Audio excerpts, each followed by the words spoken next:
Yo, what is up guys, Grim here, and welcome to our very first 2v2 PvP community draft match, which sees two teams of two battle it out against each other to see who can clear Memory of Chaos 10 the fastest. Here's how it works. Each team drafts a total of 8 units to construct 2 separate comps, one for each player. Player 1 will clear Memory of Chaos 10 side 1, and player 2 will clear side 2. The team which clears both sides with the fewest cycles combined wins. When drafting, both teams will get an opportunity to ban 2 characters, each at different points of the draft. Additionally, characters chosen by the other team cannot be chosen by your own team, meaning clever use of characters and team building is essential. Every character drafted by a team must be used in one of their team comps, meaning you have to use all 8 you pick. To make sure things are fair, each team gets 15 whale points. Every 5-star character you choose costs 1 whale point, with their eidolons costing even more depending on how strong they are. For example, E2 Imbibitor Lune, one of the strongest eidolons in the game, costs 8 whale points. Signature light cones also cost 1 point, with higher superimpositions costing even more. For every whale point over 15, that team will have 1 cycle added to their final time, with every 3 whale points under 15 taking 1 cycle away from their final time. 4-star characters and light cones do not cost points, so you want to use as least whaley units as possible. For today's video, I'll be joined by Mr. Pokke to help me cast. If you enjoy the video, make sure to throw it a like and send it to a friend. If it does well, we've got big plans for 2v2 PvP. If you're interested in playing yourself though, or want more on the rules, check the links in the description below or pinned comment. Alright, so we're gonna get straight into drafting here. Welcome, Mr. Pokke. We've got blue team versus red team. Blue team kicking off the first ban here with a Bronya ban, taking out that crazy hyper carry support who is responsible for so many fast cycle clears here. Not interested in going up against it. And they're gonna see now, oh my goodness, Crimjin actually banning Luca of all people. That's very interesting to see. I would personally have went for something like Silver Wolf or like a high priority target that's way more versatile. But perhaps they already knew what the other team was going for, so maybe a counter ban here. Yep. Oh, absolutely. Okay, so blue team filling us a bit in here. They're picking up Kafka here. So that Luca ban definitely seems like a bit of a target ban against blue team here, taking that Luca away from that Kafka-Luca combo there. Right. So Crimjin now going back with the Ting Yun first pick as well as a Fu Xuan second pick. I think Ting Yun is an absolutely reasonable choice. She is one of the most versatile supports. And for Fu Xuan, well, her sustain capabilities are currently the best in the game. One of the best in the game right now. So securing her in the team is definitely going to add to the survivability of the entire run. Okay, yep, looking like blue team definitely wants to pick up a bit of sustain to match that Fush one that just got picked there. Don't want to have any of those sustain characters banned out, so picking up that Japad there, who's one of the best sustainers as well. Fully skill point positive, those shields are crazy. The second ban from Crimjin is gonna be Asta. That's very interesting to see Silver Wolf open. I personally think Silver Wolf is very versatile because it enables a lot of team comps, but okay. A Clara ban there, very interesting there. Okay, just maybe trying to take that away from the red team. Maybe they have a Clara player over there, okay. Ooh, and they go for the Peta first pick. I think that's very reasonable as well because there's only so many supports left. So this debuff for the defense rate, AoE defense rate is definitely going to be very useful in MOC 10 with a lot of enemy units. Yeah, but leaving up Silver Wolf, but blue team actually picking up Sele here, but it's an E2S1 Sele, so that's going to cost them a lot of points here. Definitely thinking about their last pick here. Are they going to go for Silver Wolf or perhaps another support here? Locking in those supports really is critical for getting fast clear speeds here. Okay, it is going to be that Silver Wolf like you mentioned, Pokke. Ooh. Yes, sir. Yep, Silver Wolf and City, they're definitely going to be super versatile, even though the current MOC 10 has no quantum winners. But because of the inclusion of Silver Wolf, it should be no issue there. And from Crimjin, they decided to pick Yukong, which is also another Harmony support. And I think with the teams having 3 supporters, it's looking to be very solid. But it's time to get some DPS in the roster because... and they decided to go for Luocha with E0S1, picking up 2 of the best sustains in the entire game. Not really sure what can they go with if the Creepy decides to take off their DPS, then they might run into some issues because what's the point of supports and sustains if you don't have a good DPS to go with? Absolutely. Okay, well, Cleepy thinking they want Bailu here. They don't want the red team to take all the healers away from them and leave them with no healers at all. So definitely locking that in there. But you're right, there is a damage dealing issue here with only 3 5-star damage dealers left on the board. They lock in Sampo though for that Kafka pick they had earlier there. So they do have Kafka, Sally, and Sampo right now for their damage dealers. They've got Sustain covered, but they're dangerously low on supports with only Silver Wolf there to bolster their damage potential. Yeah, for sure. If they're gonna be running Kafka, I'm assuming Kafka is gonna be ran on the second team, so Sampo is definitely gonna be needed there because without Sampo, there's absolutely no weakness break for the first 2 horses. And for Crimjin going with the Welt pick, finally their first DPS, and it's gonna be an E3S1 Welt. Holy moly, that is gonna be doing a lot of damage for the second half. But I'm wondering maybe they might pick for like a Hurt, I don't know, or Blade. Wait, they're gonna go with Blade and Welt both in the second half. So that means that their first half have absolutely no DPS. And if Cleepy wants to go ahead and cuck them, they could just join all the ice DPS like Herta or Yanqing and just leave them with nothing on the first half. So looking forward to see what they are gonna be having in store on their picks over there. Absolutely. Well, okay, it's going to be an Imbibitor Lune pickup there for Cleepy. And it's an E2 Imbibitor Lune, which sends Cleepy straight into the negative, hitting them with massive whale tax here. They now have 6 cycles they need to make up for after picking that E2 Imbibitor there. So that is definitely a pretty huge pick. A very confident pick there. Okay, and the last pick is going to be Fire main character. That is definitely very interesting to see because the penalty from the skills, the penalty from the cycles is very drastic because going over the limit will instantly place you, like what Grimro said, +6 cycles, and their final pick is gonna be Jing Yuan at E2S1 as well. I think the situation right now is heavily favoring towards Creepy with heavily favoring towards Crimjin with only a 1 cycle penalty compared to Creepy with 6 cycles, and 5 additional cycles to deal damage is definitely a lot of room. So looking forward to see what can Creepy do with all these whale units. Absolutely. Doesn't pay to be a whale in this scenario here, but okay, here's we got the matches. Side 1 is coming up here. Alright, so here we are on side 1 here, and I think we have a pretty unusual team here for blue team, packing Imbibitor Lune and Sally on the same team. Surely this is going to cause a few skill point issues here, Mr. Pokke, right? Yeah, surely, because in Imbibitor Lune, he is an absolute skill point black hole. On the other hand, Sile, she's also another skill point black hole if you want her to do any amount of damage. I could see some potential usage of her with the action value advanced with her basic attacks, but I'm not really sure what to expect over here, Grimro. Yeah, absolutely. I think it's going to be really interesting to see how it plays out. But blue team here is, of course, looking for a 0 cycle here on wave 1. That's going to be a massive deal for them, especially because they've got 2 massively invested characters over here, an E2 Sally and an E2 Imbibitor. So if they're not able to get a 0 cycle here, they're going to be falling really far behind the red team here. But it looks like they are doing a lot of damage here. Do you reckon they're going to be able to edge out this 0 cycle, Pokke?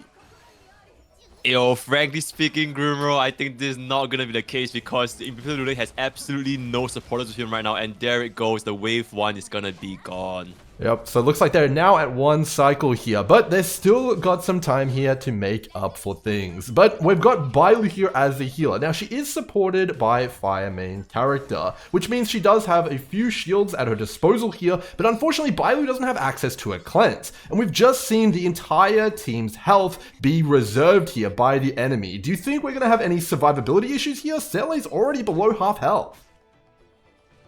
I think it should be fine because I do know that Bailu still have the revive, so if we really have to get down to it, so Sile would be coming back. I'm a little bit more concerned with the actual DPS as well as skill point because right now as they're going to the second phase, they're absolutely 0 skill points, so I'm not really sure how they're going to manage. And Sile is getting dangerously low. Oh my goodness, there she goes down. We have to use that Bailu Resurrect there.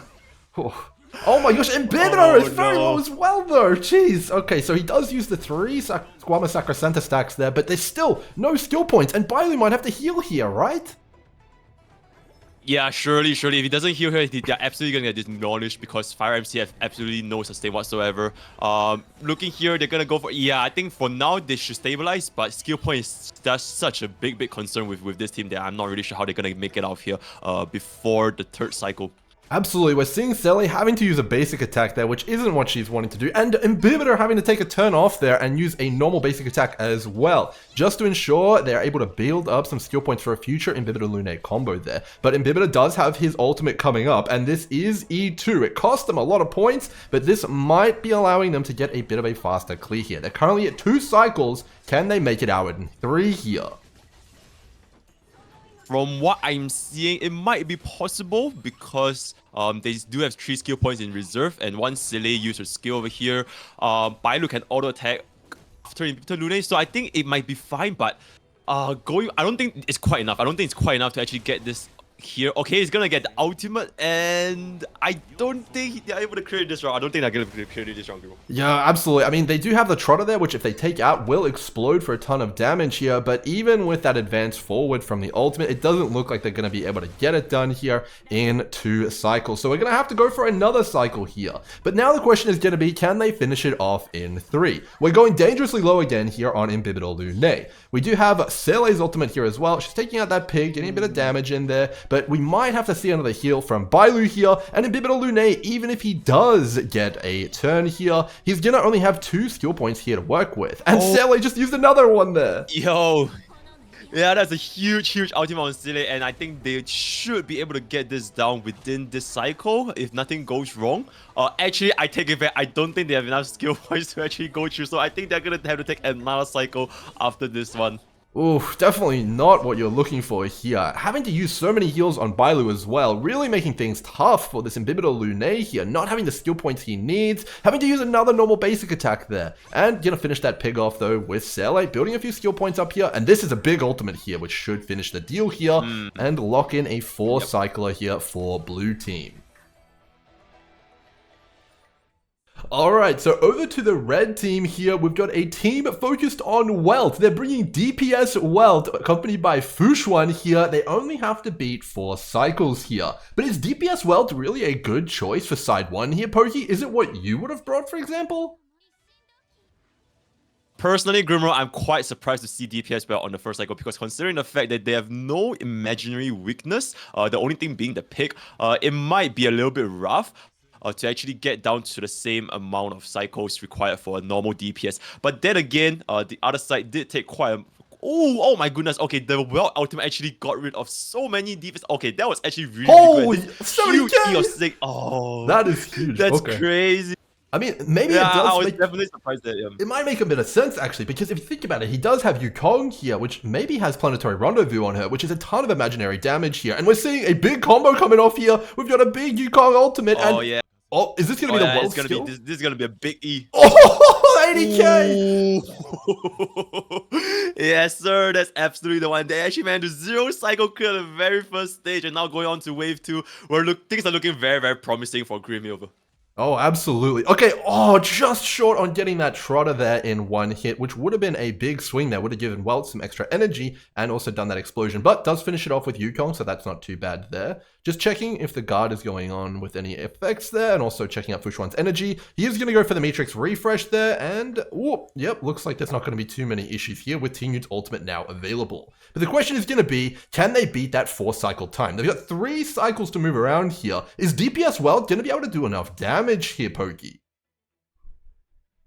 From the looks of things right now, I think the situations are very much in favor for Grimrogacha here, because 4 cycles is a lot of action values to wriggle around. So even without considering the fact that he doesn't have E2 in Imbibitor Lune, he does have Yukong and Ting Yun, and they're both excellent supports that can just buff Welt's damage to like a huge portion. And his ultimate is also going to help us cut through the action values on top of getting rid of those mobs. So here we're going to see a pretty nice ultimate here, dealing what's this going to be. Only 44k there, but okay. I don't think he landed a crit there. No crits there, okay, but yeah. Also didn't have Yukong's abilities active there either. But I think we also do have to consider here that we do have a massive imprison effect here on the guards. So overall, we're not going to have too many issues here with any sustain. So the enemies really aren't going to be moving a whole lot. So not only is Welt doing great damage here, he's also bringing great sustain. Accompanied with Fushuan, I think it's a really well-built team, and a massive 70k crit there thanks to Yukong's buffs. Yes, yes, yes. I think things are definitely looking to be very, very nice so far. And Fu Xuan is just sustaining so well that I don't think we're going to be facing any kind of survivability issue. So it should be a very, very comfortable clear, unless, well, continuously misses his crits. We should be able to see at least one cycle earlier, if not more. Yes, absolutely. I don't think he's going to get it in the 2 cycles here unless we get a massive crit here on this ultimate, but it doesn't look... Oh, okay, hold on. I spoke too soon. Okay, yeah. 86k into a 55k. Oh my goodness. Okay, so he does have one more attack here. Do you think he's going to be able to get it in 2 cycles? He's gonna need the power of anime and God on his side. He doesn't quite... Actually, is this it? Oh, not quite. So. No, not quite. Yeah, okay. Yeah. Well, not 2 cycles, but it's fine though. Yeah, for sure 3 cycles, right? It has to be. Oh, well. You can't going pretty low there, but it's because the Matrix is not currently active for Fu Xuan. So he was going all in on trying to get that 2 cycle there. But it looks like he's going to be able to secure a 3 cycle instead, which does still give them a little bit of an edge here on side 1. Will this wild skill? Yep, easy, no problem. For sure. Okay, so 4 versus 3 here. And we're going to be moving straight onto side 2 here, which is going to be Sleepy versus Huge Jing Fan. So blue team, it definitely has some time to make up here. He's got his Kafka team here, which looks, honestly, quite frankly, stacked, don't you think? Yes, sir. Kafka with Sampo and Silver Wolf should be able to pull this off because comparing to Huge Jing Fang's team, he's lacking a lot of crucial components for Jing, which is like Asta, Qin Yun, and Bronya to really get the lightning stocks to really get the lightning lord stacks going. So without those, I think we might see a little bit of an issue in bringing up Jing Yuan's DPS. But we'll just have to see what happens. Alright, so we're going to get straight into side 2 here. We've got Sleepy leading off with his Kafka team for blue side here. And he's got a lot of room to make up here. He has to recover that cycle that they lost on side 1. But we've got a pretty stalwart lineup here. And none of them have lightning weakness, which is what Kafka's so looking for. Do you think the Silver Wolf is going to make up for the fact that these enemies don't have lightning weakness here, Pokke? I think she definitely can, but it's going to be quite difficult for the first half because his team is basically a rainbow team and she has a basically 33.3% chance of implanting lightning winners here. So we are going to need to see some pretty lucky hits from Silver Wolf to win us implant. We're going to see some good clears in the first half.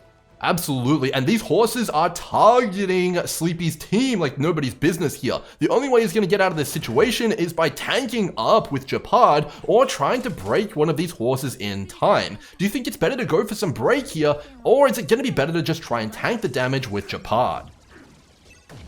I think getting a break would definitely help because it provides all the DOTs, provides more action value for the team, and yeah, just generally I would say I'll break them before they can get off the arrow because it just adds on more survivability to the team. Because if any of us sustain any damage, then Japad is not going to be able to kill them back. And we face against Yanqing's big out later on, that might cause some issues. So absolutely does get the break there on that horse. So it's only going to be 1 arrow coming in here, and fortunately it's going at Japad, so it shouldn't be too much of an issue. Yeah, he barely even notices that arrow land, and it doesn't even entangle him either. So they're going to be able to get a pretty nice clear speed here, thanks to those extra skill points from Japad not getting crowd controlled. Now, it looks like Sleepy's considering pretty carefully here whether he wants to go for an implant here on Silverwolf. He's running very low on skill points here, and if he does use one here on Silverwolf, he's not going to have any for Sampo. Okay, does lead up though with that Sampo skill straight into a Kafka skill here. Now he is already 1 cycle in. Do you reckon he's going to be able to get it done here, or is it going to end up a 2 cycler here, Pokke? If Silver Wolf lands a lightning weakness here, I think it's very, very possible. But if he doesn't land it here, then it might just have to be a 2 cycle. Oh, it actually goes for the basic attack. Okay. I think it's still possible if Kafka can get enough to trigger enough DOTs, but it's not looking too good. It's not looking. Actually, I have no idea. I have no idea. He's gonna that ultimate is so close. Oh my gosh. Okay, that ultimate just a little bit late there. Just misses that last cycle by a really close margin. But he is going to be going into side 2 here with absolutely every ultimate available here. So what are they looking out for in this Yanqing fight? What are they going for? Okay, one thing I would like to note out is I would personally try to reserve my ultimate for when Yanqing summons his swords, instead of, for example, using Sambo's ultimate. Because if we pair Sambo's ultimate with Kafka's ultimate, he should be able to clear the entire wave of the 4 swords instantly. But now that he's going for this route, I wonder if his Kafka's ultimate is strong enough to clear the swords by herself.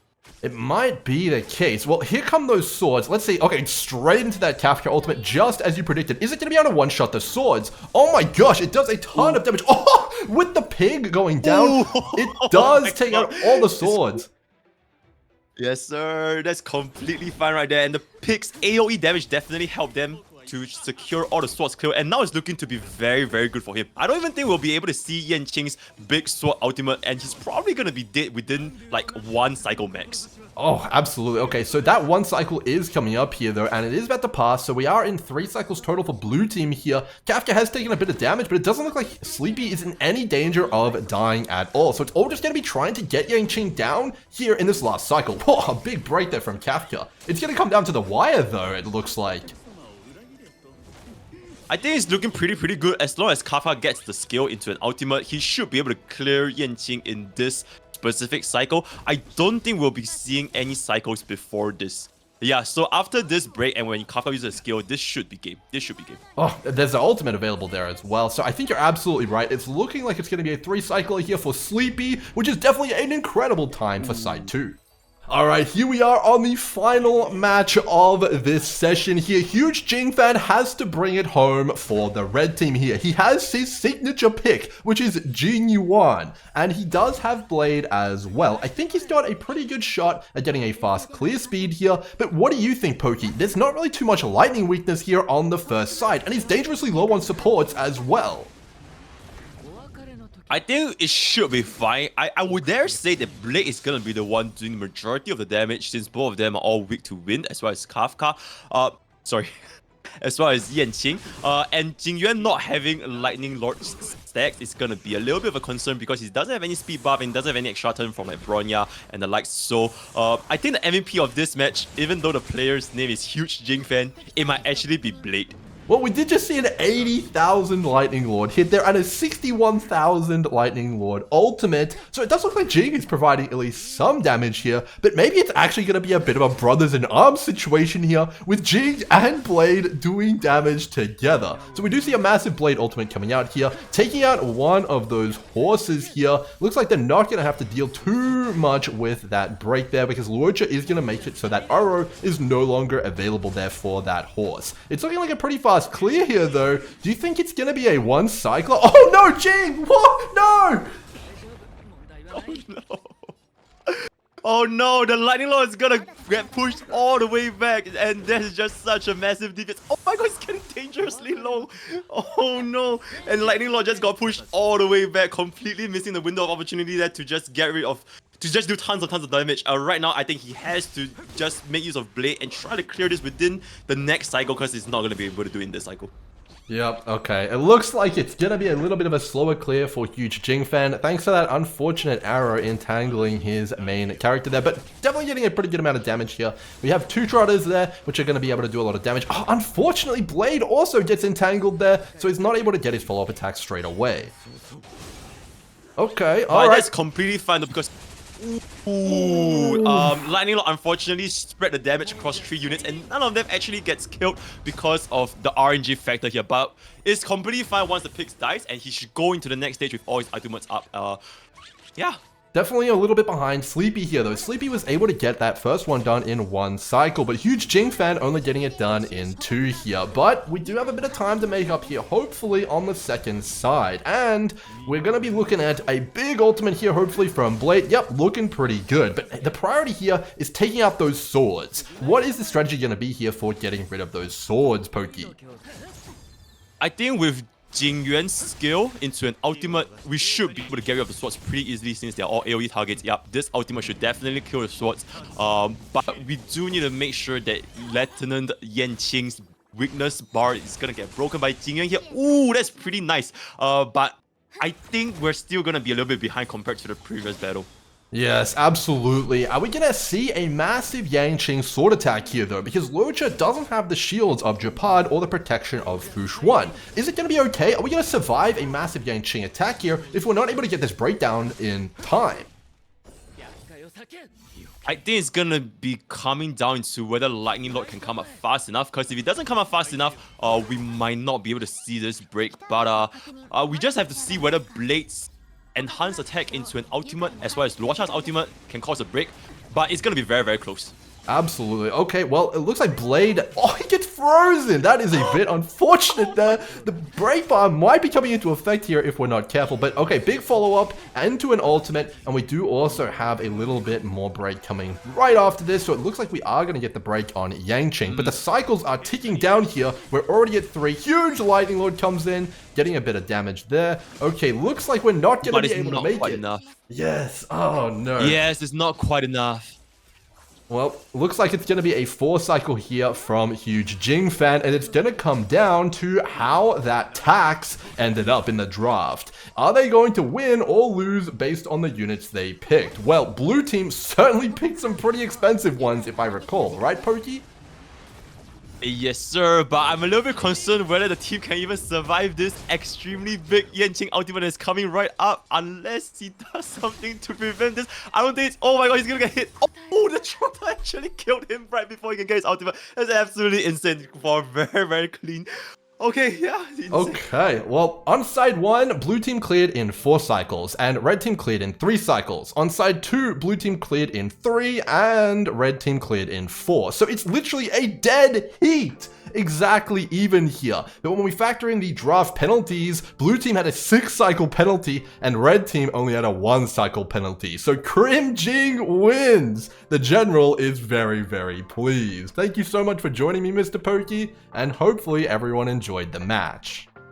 Yo, thanks for having me here, Grimro, and I definitely enjoyed the match. I think the moral of the story is running as many high priority targets such as Imputer, Lune, and Stile might not be the formula to winning, because the penalties for the extra cycles is definitely very, very important when factoring into which team clears them in the least amount of cycles. But yeah, thanks for having me, and I'll be looking forward to all of you guys in the future Pride Win Cup. Absolutely. Thank you very much.